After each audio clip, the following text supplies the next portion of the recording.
So this is gun gripe of the week. This is the gun gripe of the week, and this week's gun gripe is accidental / negligent discharges with firearms. We're talking about guns now. That is correct. We're talking about firearms. Firearms, people. So go ahead and throw all the sexual innuendos out the door right now. All right. Okay. So basically, Not the negligent discharge that gets your girlfriend pregnant. it's not the negligent discharge that gets your girlfriend pregnant. No, we're talking about accidents and negligent. See, that's not accidental. That's premature. It's premature. Well, we're getting into another bag of. We're getting into another line Yeah, of stuff we're getting here. somewhere else there. All right, we're going to start over? No. Or we're going to just leave all that in there? Well, we are. So, negligent versus accidental, or basically the gun goes off and you don't intend for it to. That's what we're talking about here. And in my mind, there is a difference between accidental and negligent. An accidental discharge could easily happen if, let's just say you're talking about, let's say you're working on a gun. You're working a trigger on a gun, or you're talking about a rifle or pistol that's got unknown origins. You're not sure if it's going to operate properly. In a testing scenario, if you're shooting a gun and the gun goes off without you wanting it to, as long as you follow proper protocol, that would be considered accidental, not negligent, because you are following protocols, pointing in a safe direction, in a safe area where it's designed to test firearms. There's definitely a difference between accidents and negligence. Now, negligence, what comes into play there is you're not following the basic rules of handling firearms, you're being unsafe, and that's where you can really get people hurt or yourself. And with the negligence aspect of it, that's where a lot of these common firearms accidents occur, or these things occur. So me and Barry are going to tell you a few of the accidental and negligent discharges we've had over the years with firearms. I'm going to let Barry start us off. All right. Everybody who's fooled with firearms over the years, and I don't use that word literally, but anybody who's been around guns long enough, you're going to have a gun fire when you don't want it to at some point in your life. Now, I consider an accidental discharge, there is no such thing, because accidents happen. They're caused by something, negligence, whatever. But any time that I put a bullet hole through something I don't intend to me that is an AD or an unintentional discharge of a firearm. I've had 4 accidental discharges with firearms in my lifetime playing with guns, and I've been playing with them for over 40 years. All of these happened like 25 years ago. I haven't had any problems since then, but in 1975 I shot a 12 gauge through a bedroom wall. In 1979 I shot a 1911 through a kitchen wall. In 1980 I shot a 10-22 through a bedroom closet door. God. And in 1982, I shot a .30 carbine through my living room ceiling. Now, these are different houses now. It's not raining on me when it rains, But that was back when I was, let's say, full of whiskey and beans and didn't care about anything. And but every time I fired this gun or fired the gun off, I intentionally pulled the trigger. I violated the first rule of gun handling. The very first and most cardinal rule is you always treat a gun as if it is loaded. It doesn't matter if 50 people have checked that gun. It doesn't matter if you checked it 2 minutes ago. A lot of my friends, they unload a gun, they check it, and 2 minutes later, when they load that gun back up again, an accidental discharge happens because they don't remember loading it. You can have a lot on your mind, and I've known guys who've killed television sets, refrigerators, car doors. I've known guys that have shot just about everything there is to shoot accidentally. Oh yeah. But we had several. We had one incident in the shop here where a guy shot himself in the butt with a .45 1911. Absolutely. He was carrying a 1911 Mexican style in his back here, and for some reason the gun discharged. He said he wasn't touching the gun. It went off, the bullet went through the upper part of his buttock and came out down by his knee and smashed into the floor over there. Well, we stuffed his ass full of paper towels and sent him to the hospital, and he recovered pretty quick. I know another guy that shot himself in the ass with one of these. He was carrying cocked and locked the same way. but he was unloading a truck, and he said he remembers the gun hitting the door frame. And when it did, it discharged, and it went through the upper part of his buttock and came down out behind his knee. Same scenario. Yeah, I mean, if you guys are going to Mexican carry, don't carry with a round in the chamber. Right. Just don't do it. There's also a story of this detective who was carrying cocked and locked in a holster. Well, he had to go to the bathroom. So he goes in the stall, and he hangs the gun on the hook inside the stall door. So when he finishes his business, he didn't realize the safety had been pushed off. So he grabs the gun by the grip. He's not touching the trigger. When he pushed up, the gun discharged on the hook, and it couldn't get off the hook. So it emptied itself. Yeah, it bump fired. It bump fired all the rounds out of the gun while he Yeah. had it on the hook. Oh, yeah, So it's a good thing he had finished his business. If he hadn't, he would have then. absolutely. But these guns like this, I shot one of these through a kitchen wall. I investigated a noise at my house, and when I went to lower the hammer, it slipped. I was still sleepy from sleep inertia, and the gun went off and went through the kitchen wall. Sure. Now, I used to carry one of these religiously. I carried a 1911 for years and years and years, and that's the only time I ever had a problem with it. But that's one. Now, we've got another gun here. You may have seen this one. You may have seen this one in one of the other videos, but the guy come in one day and he said, I shot my .357. Okay, so what? He said, no, I shot my .357. This is a .45 caliber hex bullet from a 1911 that split on that trigger guard and stayed there. 1 in a million shot. This was on the ground in a pistol rug, and he was drawing his 1911, and it discharged and went through the case, and the bullet split. This is a Taurus hex bullet made of copper, and it split on that trigger guard and bent it that far, and broke his grip. We sent this gun to Ruger thinking they could replace this module, but if you take the grip off, the whole gun is bent, so they returned it no repair, and he gave it to me as a souvenir. But this is another thing. He could have easily shot his foot off. Oh, yeah. But, yeah. Okay. I've had a couple of accidental discharges, and I'm going to say accidental because, I mean, I was definitely just negligent, pure negligence. Pure negligence. One instance was, I don't remember the years like Barry does, but I discharged a Ruger Mark III target pistol into the floor at my mom's house. Yep.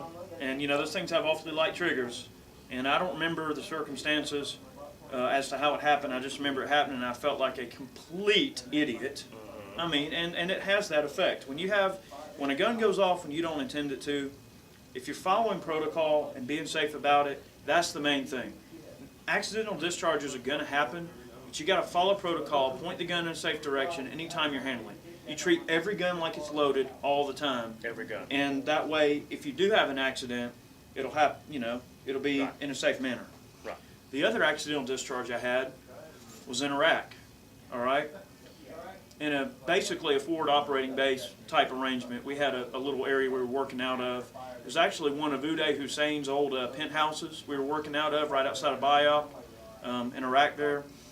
And at the time I was E4, and I had a E5 arguing with me about the status of one 240 Bravo machine gun. Okay, if you know anything about the 240 Bravo, you know that it's an open bolt weapon. Okay, it fires from an open bolt and only feeds the round when it's ready to fire. The round is fed in, fired, and then that process repeats. Well, the E5 was arguing with me about, well, we want these guns ready to go, locked and cocked and chambered. I said, oh really? You want the gun chambered? He said, yes I do. And I said, well, this is an open bolt weapon. And of course, you know, he got all pissy with me. Anyway, long story short, I said, okay, Sarge, I'm going to put a round in the chamber of this machine gun. So I pointed it at the wall, and I squeezed. The only way to let the bolt ride forward is to squeeze the trigger. So that's one sign there. I squeezed the trigger. Sure enough, it let 3 off right into the wall.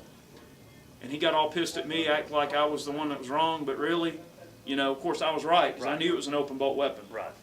But that was my fault, because I'm the one that squeezed the trigger, and I did it to prove him wrong. Looking back on it, it was probably an unsafe thing to do, but that is on my list of ADs. And sometimes it just goes to show you. I mean, if you're right, you're right.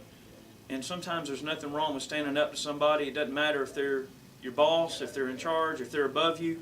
Anybody is a range safety. It doesn't matter if you're the lowest man on the totem pole or the highest man on the totem pole. If you're out in a dangerous environment that involves guns and you see an unsafe act, you are automatically a range officer, and it is up to you to call, cease fire, or whatever to correct that problem. Everyone is a safety when you're out shooting. It doesn't matter if it's a 10-year-old or a 60-year-old. I mean, everybody's a safety. That's right. And that's the most important lesson I learned that day, is I let him get the better of me. And, you know, I felt like I needed to prove him wrong by shooting that machine gun. Right.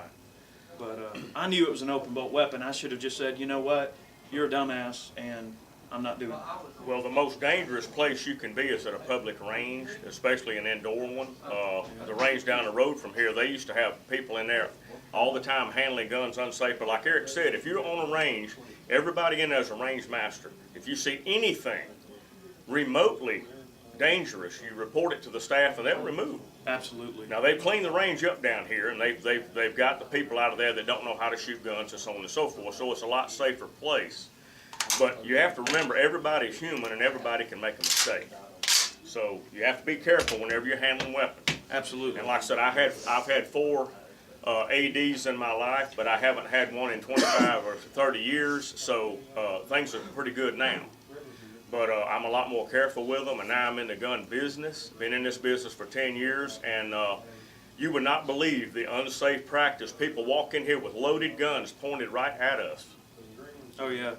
If somebody walks in with a firearm and they Right. say it ain't loaded, the Right. first thing I do is I triple check that damn thing, because it's always the person that brings in a gun, hands it to you with a 1911.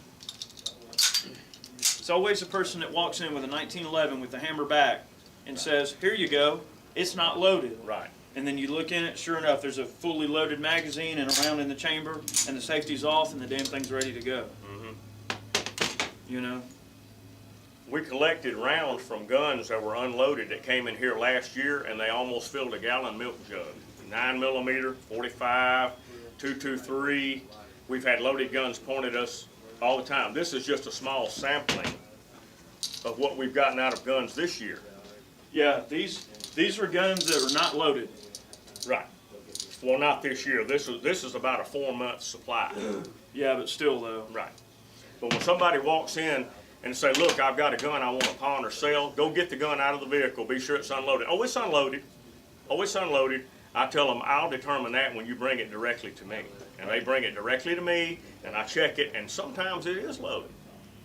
So you have to realize a lot of people that own guns are not very, they're not mechanically, they think if they take the magazine out, the gun is not loaded. It is loaded. It's the one under that hammer that kills you. Right.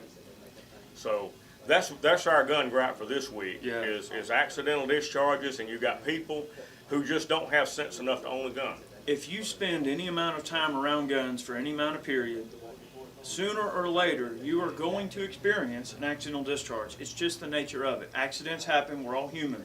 Right. But as long as you follow protocol, keep the gun pointed in a safe direction, and be as careful as you can. Accidents will happen, but they can be safely conducted to where no one gets hurt. It might hurt your pride a little bit, but that's going to be the most of it if you follow protocol.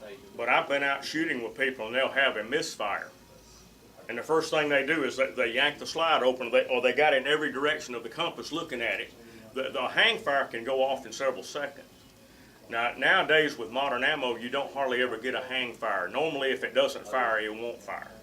But you still can have the possibility of a hang fire, so you have to be careful. Anytime your gun misfires, you're supposed to, protocol is to hold it down range for 30 seconds. Yeah.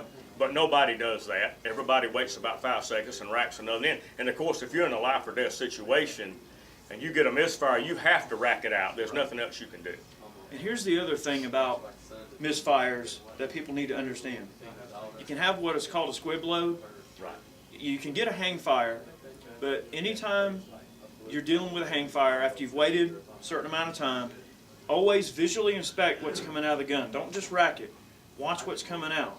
If the gun didn't go bang and you pull it out and it's just a piece of brass, well, then that's probably a squib load, and that means you've got a bullet stuck in the lead of that rifling in that barrel, or it could be that far in there, Right. just enough to where it can chamber a new round. Then you got an explosion on your hands. The gun will blow up. Right. So anytime, especially when you're shooting hand loads, always visually inspect the bore if you've got the time, and always check what's coming out so you know. I mean, if you didn't hear a loud bang Right. and the case is empty, that bullet had to have gone somewhere, and it's definitely in the barrel. But anytime a report from a gun is strange or not as loud as it should be, you should clear the weapon and check the bore. Right, always check the bore from instructions. You have an odd report. Right. That's it for this week. Let's do it for this week. All right, so next week we're going to do Next week we're going to do, ammo mix-ups. well, we can either do that or we can do 4473, All right. Form You 4473. guys put your comments in. Let us know if you'd rather hear us gripe about 4473s or if you'd rather hear us gripe about ammo mix-ups for next week. Right. All right. Okay? And we got more on the 410 coming up. Maybe this weekend we might try to Right. make that thing kaboom, right? We're going to do more of that 410. That is the high point of shotguns, and we're going to explode that gun eventually. Now, I thought the worst case scenario would be a 444 Marlin. That is not the worst case scenario. We That have is, another round in mind, and we're not going to disclose that till the time of the video. but that's not, that Marlin only has 44,000 psi chamber pressure, but you have to realize the bore of that gun is 382. So that slug was swaging down about 50 thousandths to get out of that gun, and there's no damage to that gun whatsoever. Now, we've got another cartridge we picked that's, we're going to jack it up. It's going to be 55,000 psi. And a much larger swage. Right, a much larger swage, and if that doesn't blow it up, we're going to do it eventually. If we have to load the thing with bullseye, we're going to blow it up. So just stay tuned for that one, but we're going to be doing ammo mix-ups, whatever y'all want to do next week. We do ammo mix-up or Form 4473. Y'all have a good one. Have a good one.